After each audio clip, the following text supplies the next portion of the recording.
Hello students, welcome to my YouTube channel Sahaj classes. तो जैसे हम एसटेट टीजीटी साइंस की सीरीज हमने चलाई हुई है सिलेबस की टॉपिक वाइज। सबसे पहले हम केमिस्ट्री का सिलेबस पढ़ रहे हैं।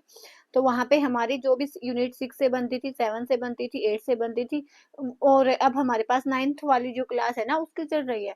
तो वहाँ पे हमारी 3 यूनिट है वो कंप्लीट हो चुकी हैं। अब हमारे पास है 4th यूनिट, जो कि है ये लास्ट यूनिट हमारी रहेगी 9th क्लास की। उसके बाद 10th क्लास की है 4 यूनिट वो रहती हैं। उसके बाद देखो 11 12 के जो भी टॉपिक है वो मैंने टॉपिक वाइज डिस्कस किए हुए हैं चैनल पे। प्लेलिस्ट बनी हुई है estate TGT science topic wise के नाम से। तो ये वाली जो यूनिट मिलेंगी वो भी आपको उसी प्लेलिस्ट में मिलेंगी, और बाकी जो ये वाले जो टॉपिक वाइज मैंने करवाए हैं वो भी आपको उस प्लेलिस्ट में मिल जाएंगे। तो फिलहाल यहाँ पे आज हम डिस्कस करने वाले हैं क्लास 9th की यूनिट 4। और ये अब टीजीटी के लिए ही इम्पोर्टेंट नहीं है, इसके साथ साथ ये पीजीटी के लिए भी उतना ही इम्पोर्टेंट है, क्योंकि जो 9th और 10th क्लास है ना वो टीजीटी में भी पूछी जाती है और पीजीटी में भी पूछी जाती है। तो यहाँ पे हम डिस्कस करेंगे क्लास 9th यूनिट 4। इसी के साथ जो हमारी 9th क्लास है वो कंप्लीट हो जाएगी। बस 10th की 4 यूनिट रहती है, वो भी मैं आपको जितनी जल्दी हो सकेगा उतनी जल्दी करवाती हूँ। अब देखो, कई बच्चों के मन में ये था कि मैम आप थ्योरी मत करवाओ, आप क्या करो कि पहले आप पढ़ लो इसको और फिर इसके की पॉइंट बता देना। तो जो चीजें समझाने की होती है ना वो मैं साथ के साथ यहाँ पे आपको समझाती हूँ। लेकिन अगर मैंने यहाँ पे थ्योरी नहीं करवाई और वहां पे आपको थ्योरी से क्वेश्चन आएगा, अगर आपको थ्योरी इतनी ही इजी लगती है कि आपको पढ़ने की आवश्यकता ही नहीं है, तो आप इसको 2x स्पीड में देख सकते हो। लेकिन अगर आपने एक बार चीजें आपके आंखों के सामने से गई होंगी, देखी होंगी, तो अगर थ्योरी में से कोई क्वेश्चन आएगा तो वो आपका गलत नहीं होगा। इसीलिए मैं थ्योरी पढ़ाती हूँ। मैं तो अपने लेवल पे ही चीजों को जल्दी जल्दी बोलती हूँ कि आपको ज्यादा टाइम ना लगे। फिर भी देखो एक यूनिट में 1 1.5 घंटा तो देखो लगेगा ही लगेगा। अगर आपको यही यही है कि नहीं हमें थ्योरी नहीं पढ़नी, तो आप इसको 2x स्पीड से देख सकते हो। अदरवाइज देखो थ्योरी करवाने में मेरा कोई प्रॉफिट नहीं है, बस यही है, टाइम तो मुझे भी लगता है जब मैं वीडियो बनाती हूँ ना थ्योरी करवा के। की पॉइंट में तो मुझे वीडियो 10 20 मिनट की बनेगी, लेकिन अगर थ्योरी से क्वेश्चन आएगा। अब यहाँ पे आप क्वेश्चन देखना एक बार, पीवाईक्यू जाके देखोगे ना तो वहां पे थ्योरी की लाइन लिखी होती है और उनमें से पूछा जाएगा आपसे ए बी सी सही है, बी सी सही है। और अगर आपने थ्योरी नहीं पढ़ी और मैंने की पॉइंट आपको बता दिए, तो फिर आपसे ये वाले क्वेश्चन है वो सोल्व नहीं हो पाएंगे। तो इसीलिए पेशेंस के साथ 1.5 घंटा कोई ज्यादा टाइम नहीं है। अगर आपको लगता है ज्यादा है तो आप 2x स्पीड से देख सकते हो। जो आपको इंपॉर्टेंट लगे आप उसके अकॉर्डिंग फिर पढ़ लेना, और तो क्या ही बोल सकते हैं। मैं तो बस इसीलिए करवाती हूँ थ्योरी, क्योंकि इतनी ज्यादा यहाँ पे 9th 10th क्लास में इतनी बड़ी बड़ी थ्योरी नहीं होती। अगर आपने एक बार आपकी आंखों के सामने से गई होगी और एग्जाम में ये वाला सेम क्वेश्चन आएगा तो आप इजीली कर पाओगे। बस मेरा यही मकसद है, इसके अलावा बाकी अगर आपको की पॉइंट देखने हैं तो आप 2x स्पीड में जहाँ आपको इंपॉर्टेंट लगे वो पढ़ लेना। तो आज की जो हमारी यूनिट रहेगी स्ट्रक्चर ऑफ एटम। तो जैसे जो चीजें समझाने की आती है ना, तो मैं अपने लेवल पे उन चीजों को ये सोचती हूँ कि मैं समझा दूं, लेकिन थ्योरी भी एक बार जरूरी है पढ़ना। तो यहाँ पे देखो, in chapter 3 we have learned atoms and molecule are fundamental building block of matter. तो हम पढ़ के आ चुके हैं यूनिट 3 में। हमारे पास जो एटम एलिमेंट होते हैं वो फंडामेंटल ब्लॉक होते हैं। जैसे हमने बिल्डिंग के एग्जांपल से देखा था कि बिल्डिंग में एक रूम है, वो किसके जैसे काम करेगा, उसकी फंडामेंटल यूनिट के जैसे काम करेगा। उन रूम से मिलके ही वो कंप्लीट बिल्डिंग है वो खड़ी हुई होगी। The existence of different kind of matter is due to different atom constituent them. तो देखो अलग अलग जो एटम्स के जो एग्जिस्टेंस है ना वहां पे, वो क्यों है, क्योंकि वहां पे अलग अलग टाइप के एटम लगे हुए हैं।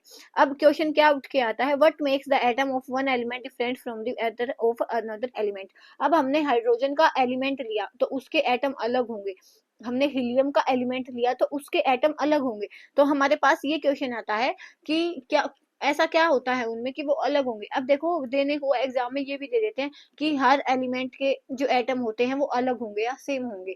Every element has same type of atom और डिफरेंट टाइप ऑफ एटम। तो अगर आपने ये छोटी सी चीज नहीं पढ़ी होगी ना तो फिर वहां पे भी पजलिंग हो जाएगी आपको। इसीलिए एक बार इनको देख लेना। Are atoms really indivisible. तो हमने पहले वाली यूनिट में बोला था कि हम एटम्स को डिवाइड नहीं कर सकते, नहीं कर सकते ना। ये वाली हमने पहले बोला था, इससे पहले वाली यूनिट में, एज प्रपोज बाई डाल्टन। तो एक वाली बात किसने बताई थी, डाल्टन ने। And are there small constituent inside the atom. क्या जो एटम है ना उसके अंदर भी कुछ स्मॉल कॉन्स्टिट्यूएंट होते हैं। We shall find out the answer of this question. तो इस जो चैप्टर है उसमें हम क्या सीखेंगे कि हर एलिमेंट है उसके जो एटम्स होते हैं वो अलग अलग क्यों होते हैं। अब हाइड्रोजन के जितने भी एटम्स होंगे वो सेम होंगे, लेकिन हाइड्रोजन के एटम है वो हीलियम के एटम से अलग होंगे। तो ऐसा क्यों होता है। उसके बाद सेकंड चीज हम क्या देखेंगे कि क्या वाकई में जो ये एटम्स है वो इंडिविजिबल है या उसके अंदर कुछ ना कुछ कॉन्स्टिट्यूएंट है। तो ये वाली चीजें हम यहाँ पे देखेंगे, ठीक है। उसके बाद देखो, we will learn about subatomic particle and the various models that have been proposed to explain how these particles are arranged within atom. तो अब यहाँ पे अलग अलग मॉडल से हम देखेंगे कि जो पार्टिकल्स कैसे अरेंज होते हैं किसी भी एटम में, तो with different type of model हम यहाँ पे देखेंगे. अब a major challenge before the scientist at the end of 19th century was to reveal the structure of atom as well as to explain its important properties. जो 19th century है ना, उसके and तक भी जो साइंटिस्ट हैं उनके सामने एक समस्या खड़ी थी कि कैसे वो इसकी जो एटम की स्ट्रक्चर है वो भी बताएंगे और उसकी इंपॉर्टेंट प्रॉपर्टी है उनको भी बताएंगे. The elucidation of the structure of atom is based on a series of experiment. तो अब जब ये स्ट्रक्चर बताई गई ना एटम की, वो किसके बेस पे बताई गई? बहुत सारे एक्सपेरिमेंट के बेस पे बताई गई. One of the first indication that atoms are not indivisible comes from studying static electricity and the condition under which electricity is conducted by different substances. तो ये वाला सबसे पहला assumption निकल के आया ना कि जो atoms है वो हमारे पास क्या है, not indivisible है, कि हम not इंडिविजिबल है. क्यों, कहाँ से पता चला हमें? यहाँ पे जब स्टैटिक इलेक्ट्रिसिटी का एक्सपेरिमेंट किया गया तो वहां से हमें पता चला कि हमारा जो एटम है वो नॉट डिविजिबल है. लेकिन उसके बाद देखो हमारे पास क्या है, चार्ज पार्टिकल है. जैसे हमारे पास प्रोटॉन हो गया, इलेक्ट्रॉन हो गया, न्यूट्रॉन हो गया. अब ये किसके अंदर होते हैं? एटम के अंदर होते हैं. तो इसका मतलब तो ये है कि हाँ, हम एटम को डिवाइड कर सकते हैं. ऐसी कोई कंडीशन नहीं है कि हम एटम को डिवाइड नहीं कर पाएंगे. तो ये वाली सारी चीजें इस लेसन में हम पढ़ेंगे. तो सबसे पहले क्या है, चार्ज्ड पार्टिकल इन मैटर. जो मैटर होता है उसमें जो चार्ज पार्टिकल्स होते हैं.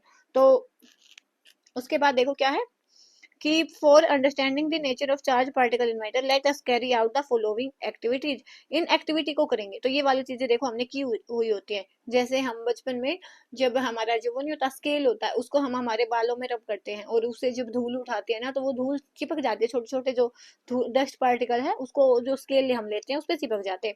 ऐसा ही हमने जो क्वेश्चन देखा था कि हमारे पास एक ग्लास रोड हम लेंगे और एक हमारे पास सिल्क क्लॉथ है. तो वहां पे जो हमारी ग्लास रोड होगी वो पॉजिटिवली चार्ज हो जाएगी और सिल्क क्लॉथ है वो नेगेटिवली चार्ज हो जाएगा. उसके बाद ऐसा ही किसके साथ है, अगर हम एक फूले हुए बैलून के पास एक रोड लेके आएंगे तो वो भी सेम किसका एग्जाम्पल रहेगा, चार्ज पार्टिकल इन मैटर का एग्जाम्पल रहेगा. तो यहाँ पे ये वाला क्वेश्चन है वो पूछा गया था कि जो हमारे पास जो ये ग्लास रोड होती है वो पॉजिटिवली चार्ज होती है या सिल्क क्लॉथ है वो नेगेटिवली चार्ज होता है. तो ये वाला क्वेश्चन है वो एग्जाम में आया हुआ है.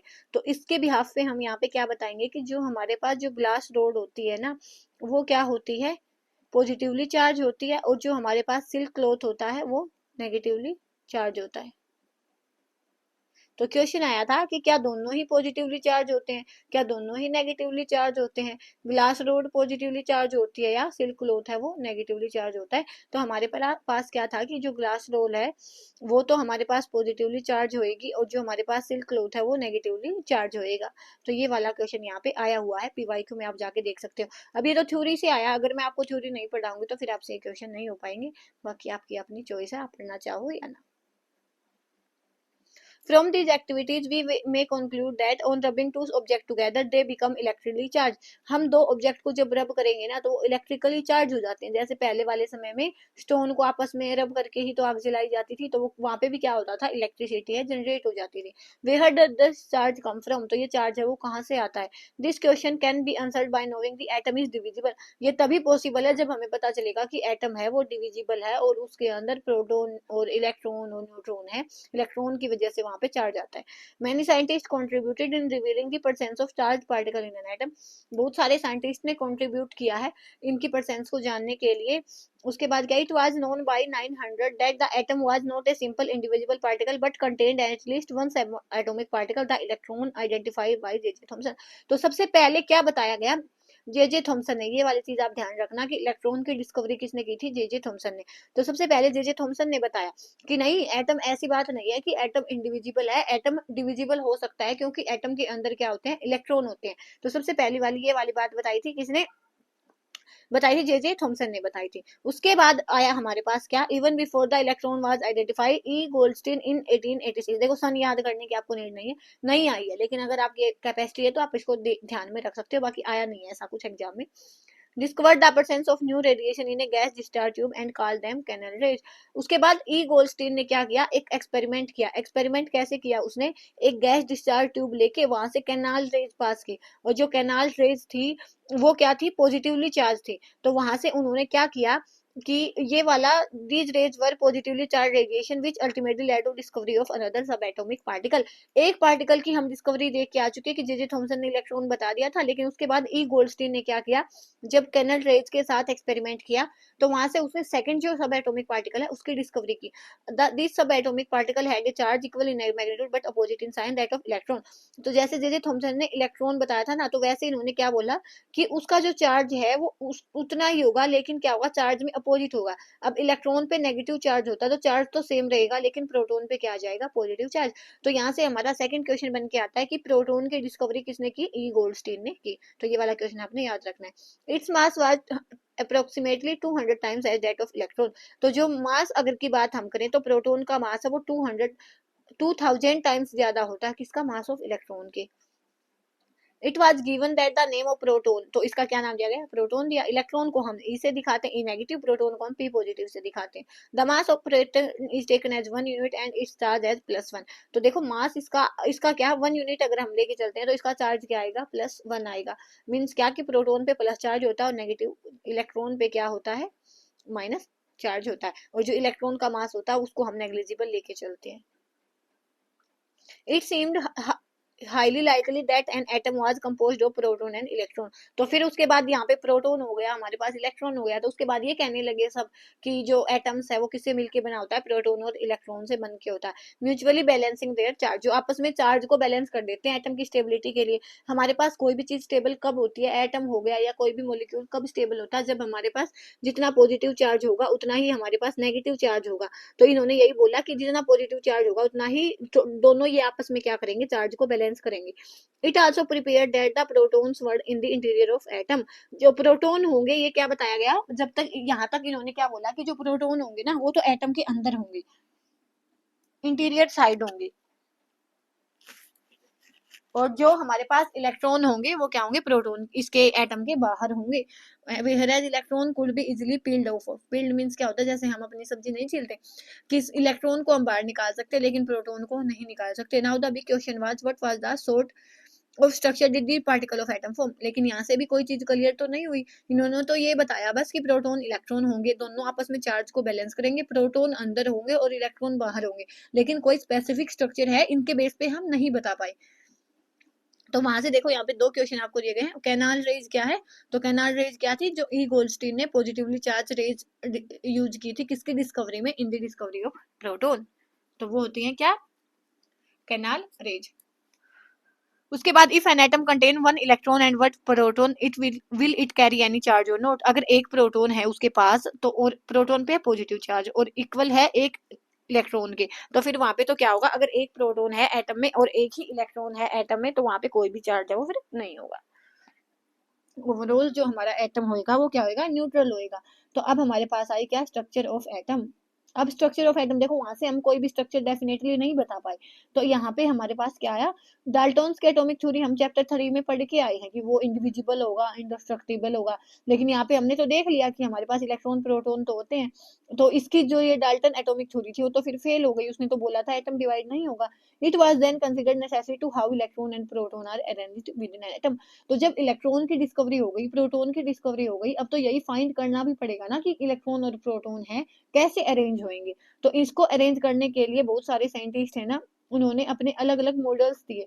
तो J Thomson was the first proposed A model for structure of atom. तो सबसे पहले मॉडल किसने दिया, जे थॉमसन ने दिया था। तो थॉमसन का मॉडल क्या था, सिंपल देखो, थॉमसन का मॉडल था वाटरमेलन के बेस पे। वाटरमेलन में क्या होता है, वाटरमेलन हमने सबने देखा होता है, तरबूज। तो उसमें जो लाल वाला पार्ट होता है ना वो तो क्या था, पॉजिटिव चार्ज। उसने बोला कि जो लाल वाला पार्ट है वो तो क्या है, पॉजिटिव चार्ज है। और जो हमारे पास जो रेड वाला पार्ट होता है ना, रेड नहीं सॉरी, जो ब्लैक बीज होते हैं, ब्लैक सीड्स नहीं होते हैं जो, वो क्या होंगे, हमारे पास इलेक्ट्रॉन होंगे। तो ये वाली चीज किसने बताई, थॉमसन मॉडल ने बताई। दो चीजों के साथ इसने कंपेयर किया, एक तो क्रिसमस पडिंग के साथ, कि जो पॉजिटिव इलेक्ट्रॉन्स तो कैसे होंगे, जो हमारे ड्राई फ्रूट नहीं होते क्रिसमस पडिंग में उसके जैसे होंगे, और जो क्रिसमस पडिंग है वो उसमें ओवरऑल क्या होगा। देखो जो यहाँ पे हमारे पास अगर क्रिसमस पडिंग को हम देखेंगे तो उसमें जो ड्राई फ्रूट है वो तो किसके जैसे काम करेंगे, इलेक्ट्रॉन के जैसे काम करेंगे। और जो ओवरऑल जो क्रिसमस पडिंग का जो स्फेरिकल पार्ट बचेगा वो क्या बचेगा, पॉजिटिवली चार्ज बचेगा। सेम अगर आपको इस चीज से नहीं समझ आती तो वाटरमेलन से तो सबको समझ आ जाएगी कि वहां पे जो रेड पार्ट होगा ना, तो रेड पार्ट होगा वो तो पॉजिटिवली चार्ज होगा, और जो ब्लैक वाले सीड्स होते हैं वो क्या होंगे, नेगेटिवली चार्ज होंगे, वो क्या होंगे, इलेक्ट्रॉन होंगे। ये वाला मॉडल किसने दिया था, थॉमसन मॉडल ने दिया था।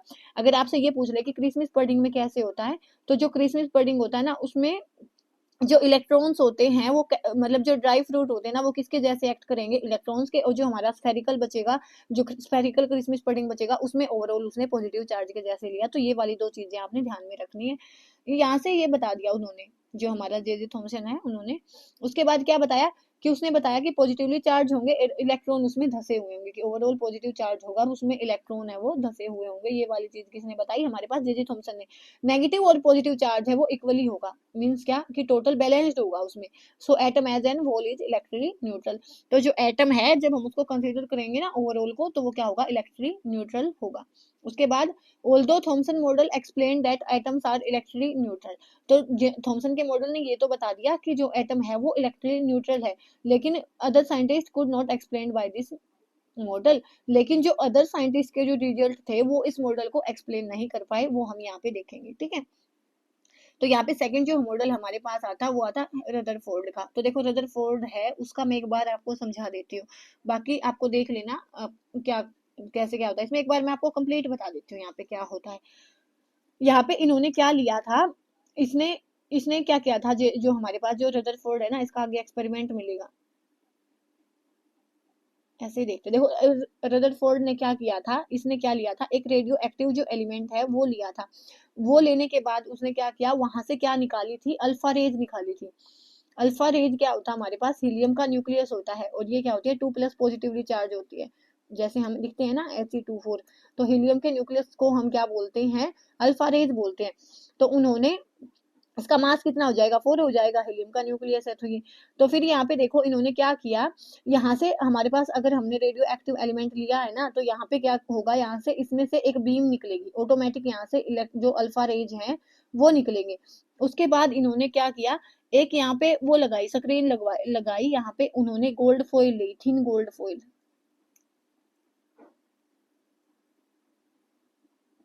Thin gold foil. बाद देखो he selected a gold foil because he wanted a thin layer as possible. तो उसने गोल्ड फॉइल क्यों ली, क्योंकि वो चाहता था कि जितनी पतली पॉसिबल हो सके उतनी पतली लेयर वो ले। This gold foil was about 100,000 atoms think. तो ये वाली जो गोल्ड फॉइल थी वो लगभग जो 1000 एटम होते हैं ना उनकी मोटाई के बराबर थी। यहाँ पे क्या है, डबली चार्ज होगा, मतलब 2+ का चार्ज होगा, हीलियम का न्यूक्लियस होगा यहाँ पे, तो He2+। मास यहाँ पे कितना रहेगा, 4 रहेगा। ये वाली चीज तो मैंने आपको बता दी। तो ये क्या था कि it was expected that the alpha particle would be deflected by subatommic particle in gold atom। तो यहाँ पे हमने ये गोल्ड की थिन प्लेट लगाई है ना, ये लेयर। तो यहाँ से ये देखा गया था कि ये माना गया था, एक्सपेक्ट किया गया था कि जो ये अल्फा पार्टिकल होंगे ना वो डिफ्लेक्ट किए जाएंगे इस गोल्ड लेयर के द्वारा, since alpha particle war much heavier than the proton.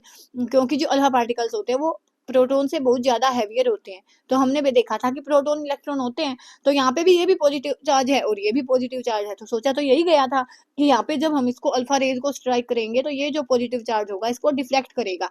लेकिन यहाँ पे हमने और ही कुछ देखा। तो यहाँ पे देखो क्या मिला, यहाँ पे एक मिनट, एक बार ये एक्सपेरिमेंट मैं आपको समझा देती हूँ, उसके बाद हम पूरा पढ़ेंगे। तो यहाँ पे उसने लिया एक ऐसा पार्टिकल्स जो वहां जहाँ से अल्फा रेज है वो निकलेंगी। तो यहाँ पे उसने छोटी छोटी प्लेट लगाई ताकि जो ये लाइन है ना ये सीधी जाए और इस पे जाके स्ट्राइक हो। तो यहाँ पे हमने ली है ये गोल्ड फॉइल। अब यहाँ पे ये गोल्ड फॉइल थी, तो यहाँ से क्या देखा गया, यहाँ पे 3 अजम्पशन देखे गए। तो फर्स्ट अजम्पशन क्या था कि हमारे पास कुछ जो रेज है वो इसमें से पास हो गई, इसमें से पास हो गई कुछ रेज। तो इसमें से कुछ रेज पास हुई, तो इसका मतलब क्या होगा कि एटम का स्पेस है वो एम्प्टी होगा, तभी उसमें से कुछ रेज है वो पास हुई होंगी। तो सबसे फर्स्ट कंक्लूजन क्या निकला यहाँ पे कि सम रेज,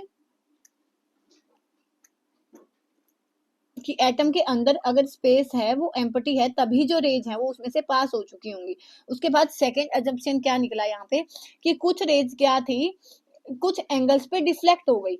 तो कुछ एंगल्स पे डिफ्लेक्ट हो गई, क्या डिफ्लेक्टेड एट सम एंगल्स। तो पहले हम ये देखते हैं कि हुआ क्या क्या एट स्मॉल एंगल्स। तो यहाँ पे क्या हुआ, पहले हमारे पास क्या हुआ कि कुछ है उसमें से पास हो गई, कुछ उसमें से पास हो गई। सेकंड अजम्पशन मिला कि वहां पे कुछ रेज है वो समूल एंगल पे डिफ्लेक्ट हुई है। थर्ड हमारे पास अजम्पशन क्या आया कि एक बहुत सारी रेज हमने जब पास की उनमें से एक रेज ऐसी आई कि वो जैसे गई थी ना स्ट्रेट पाथ पे वैसे ही वो वापस आ गई। तो ये तीन चीजें देखने को मिली। पहली क्या कि हमारे पास क्या कि कुछ रेज वहां से पास हो गई। सेकंड हमें क्या मिला कि कुछ रेज है वो स्मॉल एंगल पे डिफ्लेक्ट हो गई। थर्ड हमें क्या मिला कि बहुत सारी रेज हमने पास की तो वहां से एक जैसे गई थी ना वैसे ही सेम वैसे ही वापस आ गई। तो तीन चीजें देखने को मिली। अब हमें ये तीन चीजें तो देखने को मिल गई, अब इनके बेस पे तीन कंक्लूजन निकाले गए। तीन कंक्लूजन कौन से निकाले गए कि अगर यहाँ पे स्पेस एम्प्टी है, यहाँ से एक कोई रेज है वो पास हुई होंगी उस एटम के थ्रू में, तो इसका मतलब क्या है कि एटम के अंदर कुछ ना कुछ स्पेस है वो एम्प्टी है। सेकंड कंक्लूजन क्या था कि अगर हमारे पास ये वाला डिफ्लेक्टेड एट स्मॉल एंगल हुई है, तो यहाँ पे देखो उन्होंने क्या बोला कि अगर हमारे पास यहाँ पे पॉजिटिव चार्ज है और हमारे पास जो रेज है वो पॉजिटिव चार्ज की आएगी अल्फा पार्टिकल, तो इस पॉजिटिव चार्ज को इतना तो इफेक्ट रहेगा ना, इतना जो एरिया है जिस एरिया में ये पॉजिटिव चार्ज का इफेक्ट रहेगा, तो वहां से पॉजिटिव पॉजिटिव रिपेल होके जो रेज है हमारी वो बेंड हो गई होंगी। तो यहाँ पे सेकंड कंक्लूजन क्या निकला कि वहां पे पॉजिटिव चार्ज का कुछ ना कुछ इफेक्ट था, तभी जो रेज है वो बैंड हुई होंगी, डिफ्लेक्ट हुई होंगी स्मॉल एंगल्स पे। अब थर्ड कंक्लूजन क्या बोला हमने कि एक रे ऐसी आई कि जैसे गई ना वैसे ही आ गई।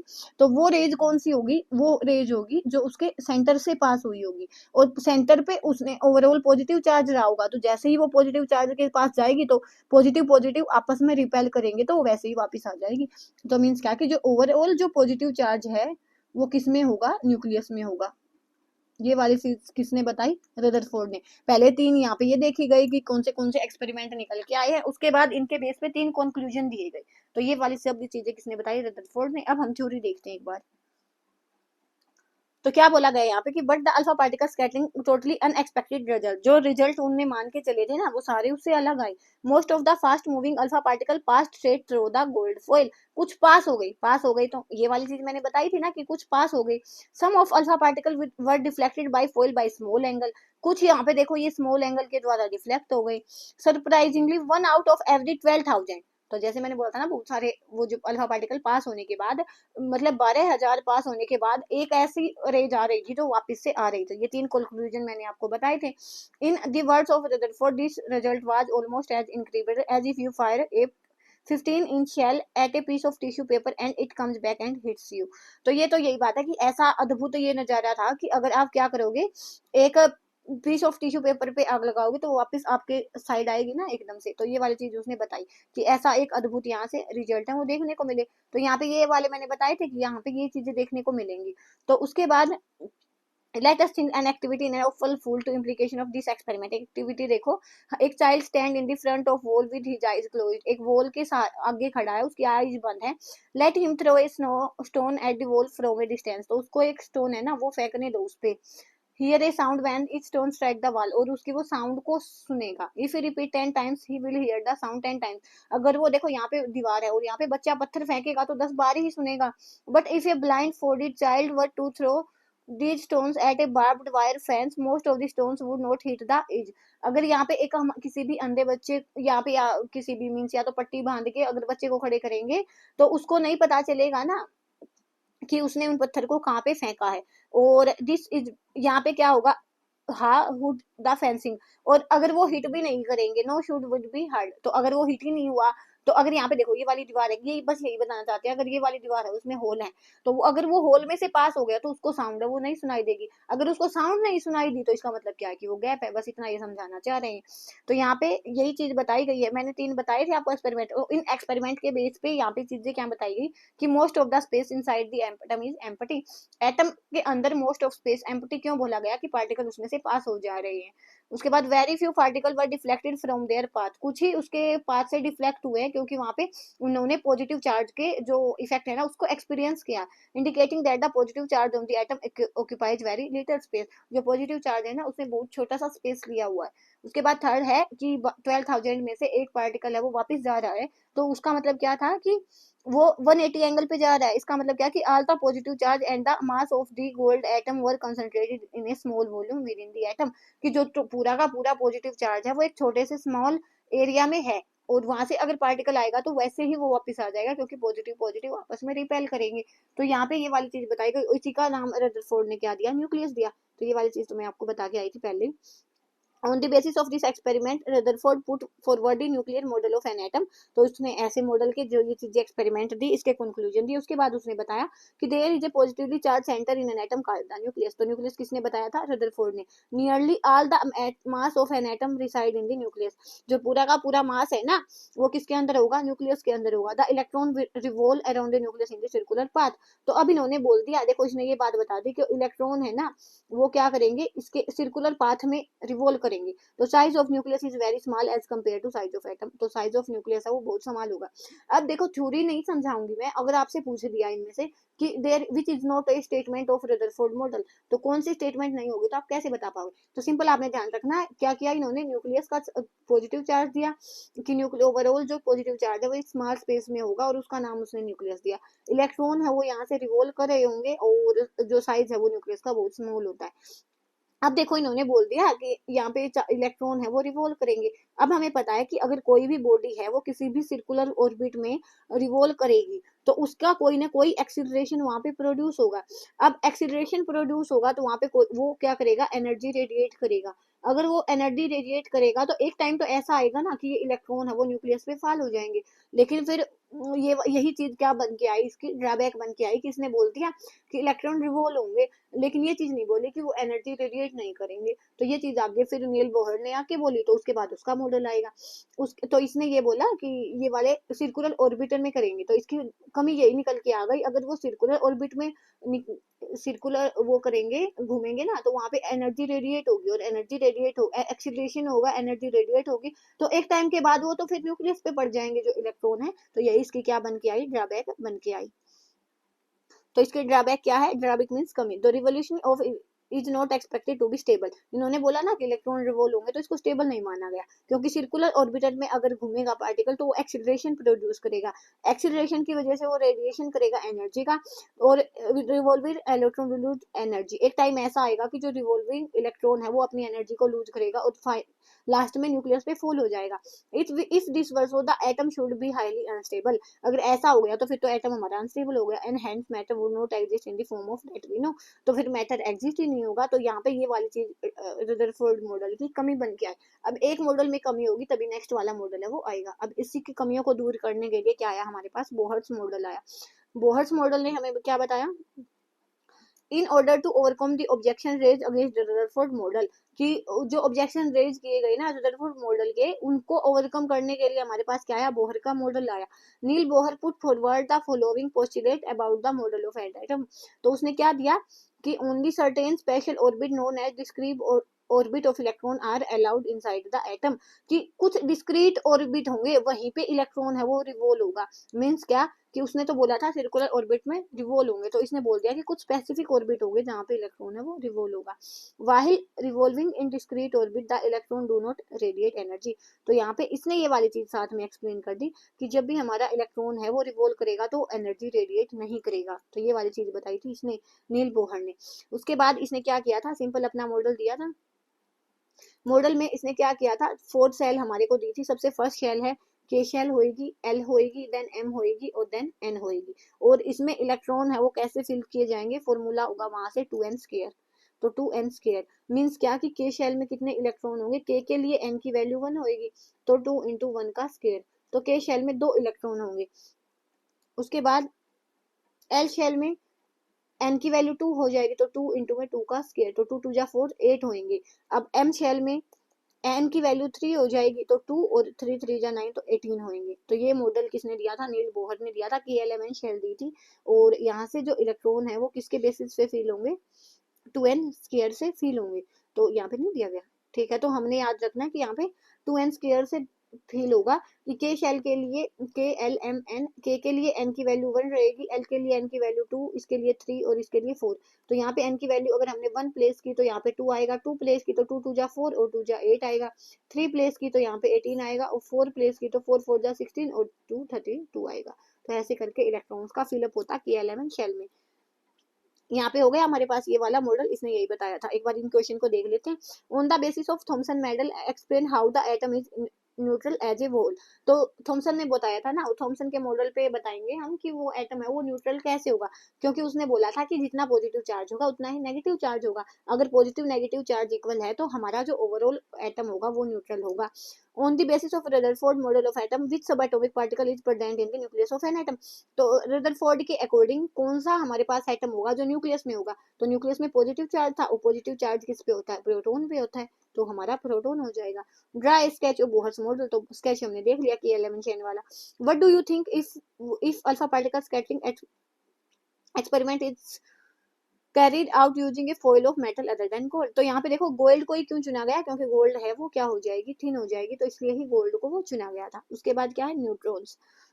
न्यूट्रॉन्स के लिए हमारे पास क्या है कि जेम्स सेडविक ने, अब न्यूट्रॉन्स की डिस्कवरी किसने की थी, जेम्स सेडविक ने। इसको आपने याद रखना। न्यूट्रॉन्स यहाँ पे कोई चार्ज नहीं होगा, और इसका जो मास है वो किसके इक्वल होगा, प्रोटॉन के इक्वल होगा। Neutrons are present in nucleus of all atoms. जो न्यूक्लियस है वो किस में प्रेजेंट होंगे, न्यूक्लियस में प्रेजेंट होंगे। तो देखो रदरफोर्ड ने बोला था प्रोटॉन प्रेजेंट होंगे, और यहाँ पे बोला गया है न्यूट्रॉन भी किसमें प्रेजेंट होंगे, न्यूक्लियस में।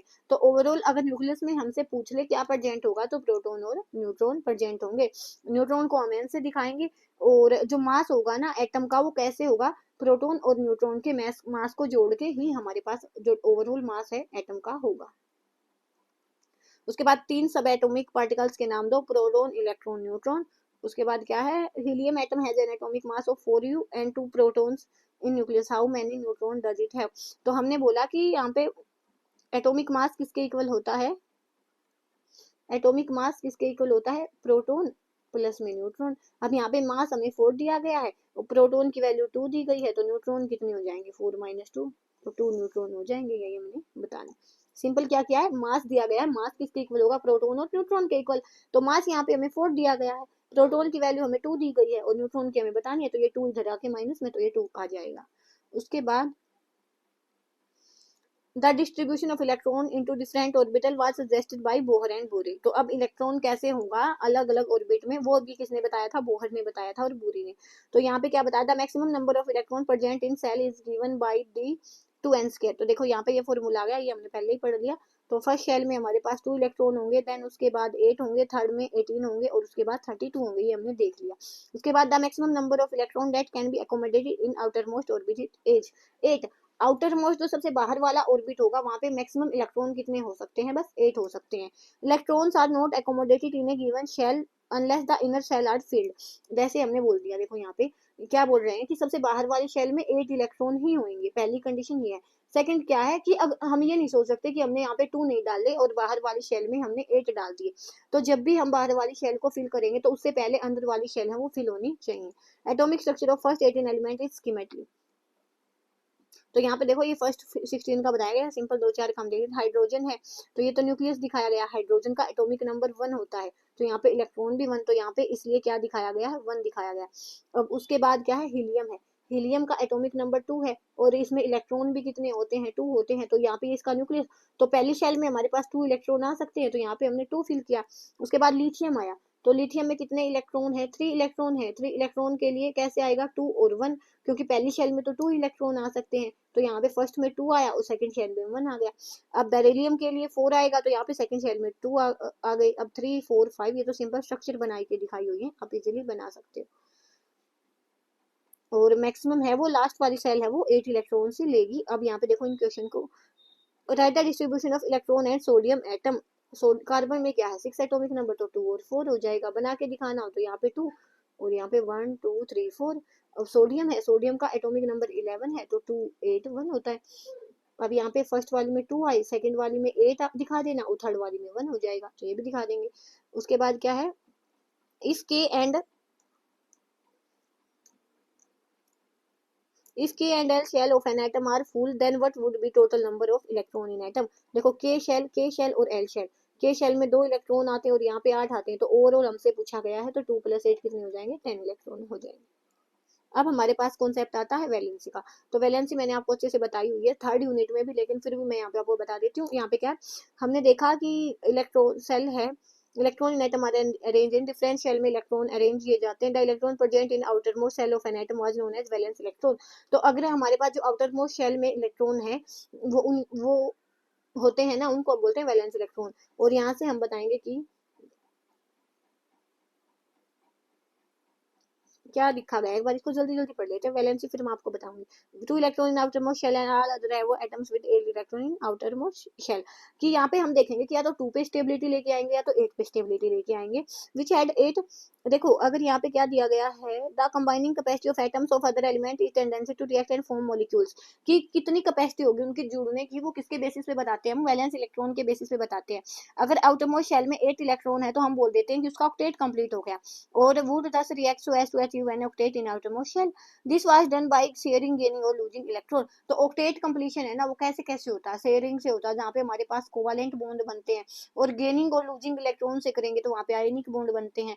तो कंबाइनिंग कैपेसिटी हमें यहाँ पे क्या बताती है, वैलेंसी बताती है कि कितनी कंबाइनिंग कैपेसिटी होगी, कितने नंबर ऑफ एटम से वो कंबाइन होगा। अब यहाँ पे मैं वैलेंसी आपको बता देती हूँ, उसके बाद देखना आपकी ये चीजें समझ आएंगी। तो मैं आपको बताऊंगी, देखो हम आप मैंने आपको पहले भी बोला था कि आपको कम से कम 30 एलिमेंट है उनका पता होना चाहिए। तो यहाँ पे पहले इनकी देखते हैं हम। पहले हाइड्रोजन का एटॉमिक नंबर 1 है, 2 है, इसका कितना है, 3 है, 4 है और 5 है। अब यहाँ पे देखो मैंने क्या बोला कि या तो हम शेल में 2 इलेक्ट्रॉन लेके आएंगे या तो 8 इलेक्ट्रॉन लेके आएंगे। अब यहाँ पे हाइड्रोजन के पास 1 इलेक्ट्रॉन है, तो ये क्या करेगा, या तो एक ले लेगा या तो एक दे देगा। तो ये 2 पे जाएगा, तो 2 पे जाने के लिए इसको कितने इलेक्ट्रॉन की नीड है, यहाँ पे लिखो नीड कितने की है, 1 की है। तो यहाँ पे इसकी वैलेंसी क्या हो जाएगी, 1 हो जाएगी। उसके बाद हीलियम है, हीलियम है देखो इस पे पहले ही 2 है, इसको तो नीड ही नहीं है, तो इसकी वैलेंसी क्या हो जाएगी, 0 हो जाएगी। लिथियम है, लिथियम देखो इसका कॉन्फ़िगरेशन कैसे लिखेंगे, हमने देखा पहली शेल में 2 आएंगे, उसके बाद जितने बचेंगे उतने लिख देंगे, मैक्सिमम 8 आएंगे, 1 हमने लिखा। अब यहाँ पे देखो, यहाँ पे दो कंडीशन है कि हमने बोला स्टेबिलिटी 2 और 8 में आएगी। तो एक तो केस है हमारे पास कि यहाँ पे हम 7 डालें और इसको 8 बना दे, और एक केस है हम -1 कर दे यहाँ से और यहाँ पे 2 बचे। तो कौन सा आसान है, तो यहाँ से +7 इलेक्ट्रॉन को ऐड करना इतना आसान नहीं है, तो ये वाली चीज नहीं होगी। तो ये क्या करेगा, इस इलेक्ट्रॉन को डोनेट करेगा और यहाँ पे 2 बच जाएंगे, स्टेबिलिटी हो जाएगी, तो इसकी भी वैलेंसी कितनी होती है, 1। उसके बाद बेरिलियम है, 2 2। अब सेम चीज इसके पास है कि या तो ये क्या करे, यहाँ पे 6 इलेक्ट्रॉन को ले ले यहाँ से, और या तो इन 2 को दे दे। तो 6 इलेक्ट्रॉन नहीं ले पाएगा तो ये 2 ही दे देगा, तो इसकी वैलेंसी कितनी हो जाएगी, 2 हो जाएगी। बोरोन के केस में 2 और 3 है, तो यहाँ पे या तो 5 लेगा ये 8 बनाने के लिए, या तो 3 दे देगा 2 बनाने के लिए। तो 3 देना ही आसान है, तो ये इन 3 को हटा देगा, तो वैलेंसी 2 हो जाएगी। इस टेबल में से आपको मैं जल्दी जल्दी अब ये समझा देती हूँ।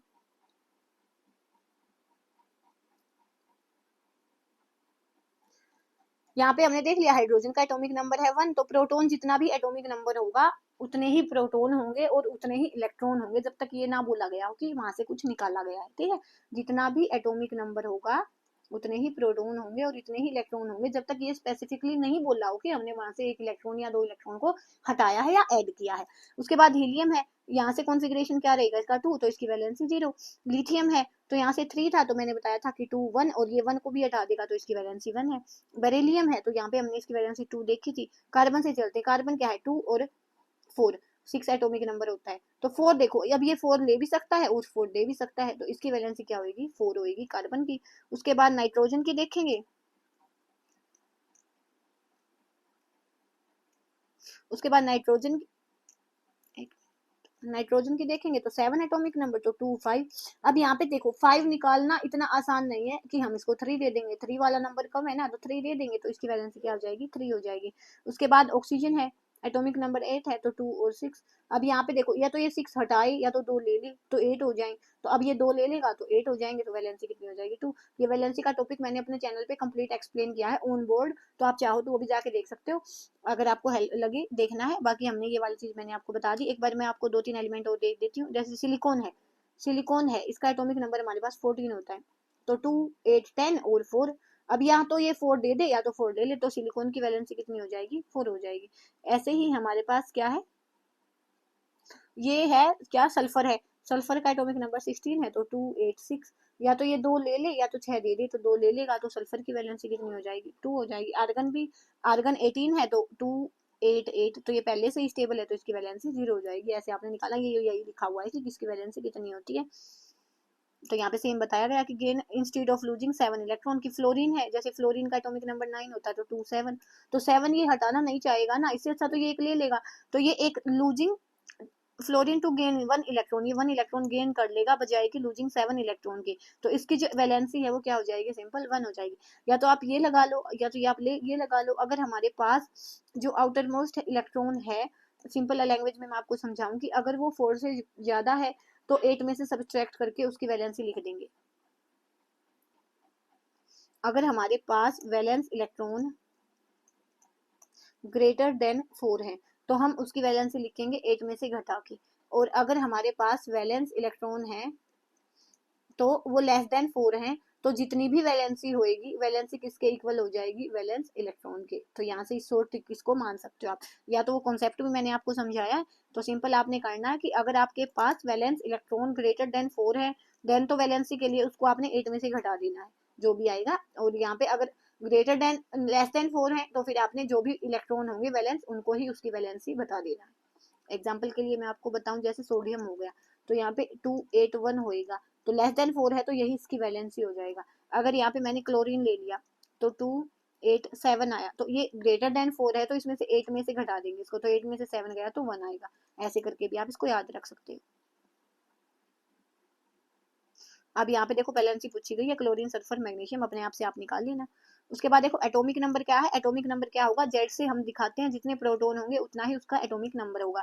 We know that proton are present in the nucleus of an atom, हमने देखा कि प्रोटॉन है वो न्यूक्लियस में प्रेजेंट होते हैं। It is the number of proton in atom thus determine the atomic number, जितने प्रोटॉन होंगे उतने ही हमारे पास एटॉमिक नंबर होगा। All the atoms have the same atomic number Z, in fact element are defined by the number proton they possess. कुछ नहीं करना आपने, बस यहाँ पे ये वाली चीजें लिखी हुई है ना, बस आपने देखना कि जितने प्रोटॉन होंगे उतना ही उसका एटॉमिक नंबर होगा। अगर कार्बन का एटॉमिक नंबर 6 है तो वहां पे प्रोटॉन 6 ही होंगे। अगर बोरोन का एटॉमिक नंबर 5 है तो वहां पे प्रोटॉन 5 ही होंगे, और जितने प्रोटॉन होंगे उतने ही वहां पे इलेक्ट्रॉन होंगे। इस चीज का भी आपने ध्यान रखना, जितने प्रोटॉन उतने इलेक्ट्रॉन। उसके बाद मास नंबर क्या है,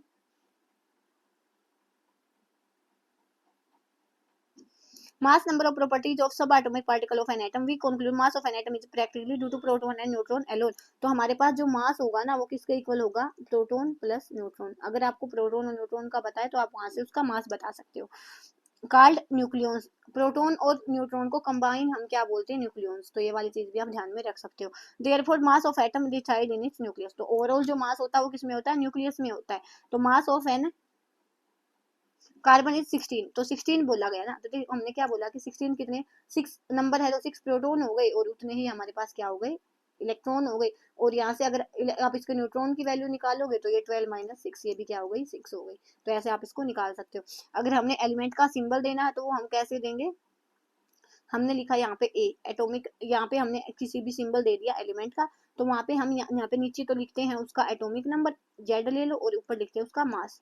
तो हम उसका ऊपर लिखेंगे मास और नीचे लिखेंगे उसका एटॉमिक नंबर। जैसे नाइट्रोजन के लिए लिखा है, नाइट्रोजन के लिए 7 एटॉमिक नंबर, 14 इसका मास है। बस आपने यहाँ पे मेन चीजें यही याद रखनी है कि अगर पी प्लस टोटल मास किसके इक्वल बताएंगे, मास कैसे बताएंगे, प्रोटॉन और न्यूट्रॉन से, और जितने इलेक्ट्रॉन, जितना एटॉमिक नंबर उतने उस पे प्रोटॉन होंगे और उतने ही क्या होंगे, इलेक्ट्रॉन होंगे।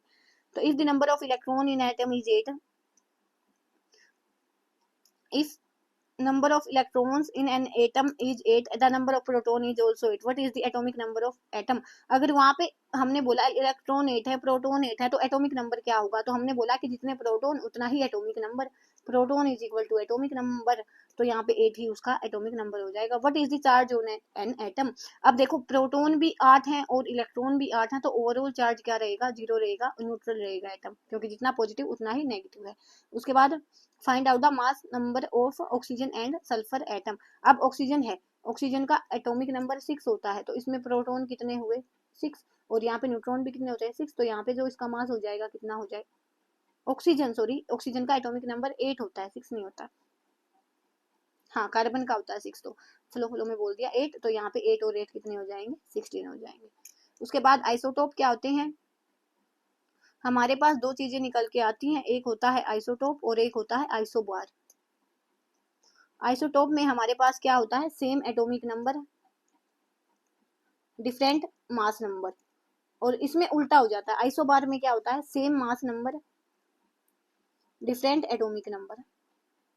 ठीक है, तो यहाँ पे देखो क्या है कि सेम एटॉमिक नंबर होगा और डिफरेंट मास नंबर होगा। एग्जांपल के लिए हम ये ले सकते हैं, देखो हाइड्रोजन है, इसका एटॉमिक नंबर तो प्रोटियम में भी 1 है, ड्यूटेरियम में भी 1 है और ट्रिटियम में भी 1 है, लेकिन यहाँ पे अगर हम बात करेंगे मास नंबर की तो यहाँ पे 1 है, यहाँ पे 2 है, यहाँ पे 3 है, तो एटॉमिक नंबर सेम रहा, मास नंबर डिफरेंट रहा, तो उसको हम आइसोटोप बोलेंगे। ऐसे ही हम इसका एग्जाम्पल देखें किसका, कार्बन का देखें, तो यहाँ पे देखो कार्बन 6 और 12 में भी होता है और 6 और 14 में भी होता है, तो एटॉमिक नंबर तो सेम है, मास नंबर यहाँ पे 12 यहाँ पे 14 डिफरेंट है। क्लोरीन के लिए भी आप ले सकते हो, 1735 भी होता है और 1737 भी होता है। ये तो था हमारा आइसोटोप्स का कि सेम एटॉमिक नंबर और यहाँ पे क्या हो जाएगा, सेम डिफरेंट मास नंबर। अब नेक्स्ट चलते हैं। Many element consist of a mixture of isomer. Isotope तो बहुत सारे एलिमेंट है, वो आइसोटोप्स का मिक्सचर लिए होते हैं, तो उस टाइम पे हमें अगर उसका एवरेज मास निकालना है तो एवरेज एटॉमिक मास हम कैसे निकालेंगे, जितनी उसकी अबंडेंस होगी। तो यहाँ पे क्लोरीन के लिए निकाल के दिया गया है। देखो केमिकल प्रॉपर्टी आइसोटोप की सिमिलर होती है लेकिन उनकी फिजिकल प्रॉपर्टी डिफरेंट होती है। इस बात का आपने ध्यान रखना कि केमिकल प्रॉपर्टी है वो सेम होगी आइसोटोप की और फिजिकल प्रॉपर्टी है वो डिफरेंट होगी, केमिकल प्रॉपर्टी सेम होगी। तो क्लोरीन है, यहाँ पे देखो ये 35 में एग्जिस्ट करता है, 37 में, और इनकी जो वो दी गई है ना नेचर में, इनकी जो अकरेंस दी गई है वो 3:1 में है। तो ओवरऑल टोटल कितना हुआ, 3+1 4 हो गया, तो 3+1 4 हो गया टोटल। तो अगर हमें बोलेगा कोई कि क्लोरीन का एवरेज मास निकालो तो हम कैसे निकालेंगे कि 35 वाला कितना है, 3 है, कितने में से, 4 में से, और उसके बाद हमारे पास प्लस में ये वाला कितना है, 37 वाला कितना है, 1 है, किसमें से, 4 में से, तो इसका हम एलसीएम लेके निकाल देंगे तो ये आएगा 35.4 आएगा यूनिफाइड एटॉमिक मास यूनिट। तो ऐसे हमने एवरेज अगर हमें दी गई है तो आपसे एक क्वेश्चन भी पूछा जा सकता है कि अगर आपके पास दो आइसोटोप हैं, किसी का भी एग्जांपल दे देंगे और उनका मास इतना है और उनकी अबंडेंस इतनी है, तो आप क्या करोगे, टोटल अबंडेंस उनकी देख लोगे कितनी है, फर्स्ट वाले का मास और इसकी अबंडेंस, यहाँ से 3 दे रहा है, कितने में से, 4 में से, सेकंड वाले का मास और यहाँ पे कितना दे रहा है, 1 में से, 4 में से, तो ऐसे करके आप उसका एवरेज मास है वो निकाल सकते हो, जैसे यहाँ पे क्लोरीन के लिए निकाला गया है। उसके बाद इसका मतलब क्या है कि जब हम इसको 35.5 लिखते हैं ना, तो इसका मतलब यही है कि हम इसका एवरेज मास लेके चलते हैं, ये बोथ आइसोटोप लिए होता है। अब इसकी एप्लीकेशन क्या है आइसोटोप्स की, कि एलिमेंट है सेम रहते हैं और हमें mix, normally we are not concern about mixture but same isotope है स्पेशल प्रॉपर्टीज। वैसे तो हम देखो हम कंसिडर उनको मिक्सचर में ही करते हैं, लेकिन कुछ जो आइसोटोप उनकी स्पेसिफिक प्रॉपर्टी होती है। अगर यूरेनियम का आइसोटोप है उसको हम फ्यूल के जैसे यूज करते हैं न्यूक्लियर रिएक्टर में, कोबाल्ट का आइसोमर है वो कैंसर के ट्रीटमेंट में यूज किया जाता है, आयोडीन का आइसोटोप है वो गाइटर है, झींगा जिसको हम बोलते हैं, उसके इलाज में भी किया जाता है। उसके बाद आइसोबार क्या हो गई, सेम डिफरेंट, उसका डिफरेंट, तो वहां पे यहाँ पे क्या होएगा, mass number different, mass number same होएगा और atomic number different, mass same atomic number different. ठीक है, तो जैसे आर्गन का एग्जांपल और कैल्शियम का, आर्गन का एटॉमिक नंबर 18 है और इसका 20 है, लेकिन मास दोनों का 40 होता है, तो यहाँ पे आर्गन का एग्जांपल दिया गया है। और उसके बाद जो टोटल नंबर ऑफ न्यूक्लियॉन्स है सेम होंगे, मींस क्या कि प्रोटॉन और न्यूट्रॉन है वो दोनों में सेम रहेंगे। उसके बाद एटम्स और डिफरेंट एलिमेंट विद डिफरेंट है द सेम मास नंबर आइसोपोरिया, मैंने आपको बता दिया आइसोबार हम किसको बोलेंगे। उसके बाद ये 2 क्वेश्चन है, इनको देख लेते हैं एक बार। हमारे पास क्या है, H है, 1H1 है, ड्यूटेरियम है, 1H2 है और ट्रिटियम है, 1 3 है। तो हमें क्या बताना है, टेबुलेट 3 सब एटम इन फाउंड, अच्छा तीनों में प्रोटॉन इलेक्ट्रॉन और न्यूट्रॉन बताने, प्रोटॉन इलेक्ट्रॉन और न्यूट्रॉन। तो देखो प्रोटॉन इसमें जितना एटॉमिक नंबर होगा उतने ही रहेंगे, अब यहाँ पे भी एटॉमिक नंबर 1 है और यहाँ पे भी एटॉमिक नंबर तो इसका 1 ही है, और इलेक्ट्रॉन क्या होंगे, जितने प्रोटॉन होंगे उतने ही इलेक्ट्रॉन होंगे, लेकिन डिफरेंस कहाँ पे आएगा, न्यूट्रॉन में आएगा। न्यूट्रॉन में कैसे डिफरेंस आएगा, यहाँ पे देखो हमारे पास न्यूट्रॉन, हमने बोला था कि मास नंबर कितना है, प्रोटॉन प्लस न्यूट्रॉन है। अब फर्स्ट वाले में मास है 1 और प्रोटॉन कितने हैं 1, तो न्यूट्रॉन यहाँ से क्या आ गई हमारे पास 0। सेकंड वाले में मास कितना है 2 है, प्रोटॉन कितने हैं 1 ही है, तो न्यूट्रॉन कितना आ जाएगा 1। थर्ड वाले में मास हमारे पास 3 है और ये पी प्रोटॉन कितना है 1 है, न्यूट्रॉन तो 3 - 1, यहाँ पे ये कितना आ जाएगा 2 आ जाएगा। तो 2 हमने बता दिया, प्रोटॉन इनमें एक है, इलेक्ट्रॉन भी एक है, न्यूट्रॉन यहाँ पे 0 है, यहाँ पे 1 है, यहाँ पे 2 है। Electron any pair of isotope and isobar, तो यहाँ पे हम बता देंगे आइसोटोप का एग्जांपल में हम देख लिया, यही हमारा आइसोटोप का एग्जांपल हो जाएगा।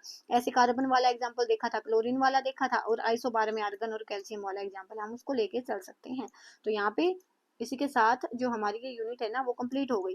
ये थी हमारी क्लास 9th की यूनिट, और ये जो कंप्लीट 9 था वो कंप्लीट हो गई केमिस्ट्री का सिलेबस। अब हमारे पास 10th का रहता, वो भी हम कर लेंगे 2-3 दिन में। 4 दिन लगेंगे, एक दिन में एक यूनिट लेके आती हूँ मैं। तो उसके बाद फिजिक्स स्टार्ट करेंगे। तो आप ये लगाओ 20 नवंबर तक मैं आपका सिलेबस है जितना हो सकेगा मुझसे उतना कंप्लीट करवाने की कोशिश करूंगी। बाकी आज के लिए इतना ही। नेक्स्ट वीडियो में हम मिलेंगे टॉपिक के साथ, तब तक के लिए धन्यवाद। Thanks for watching.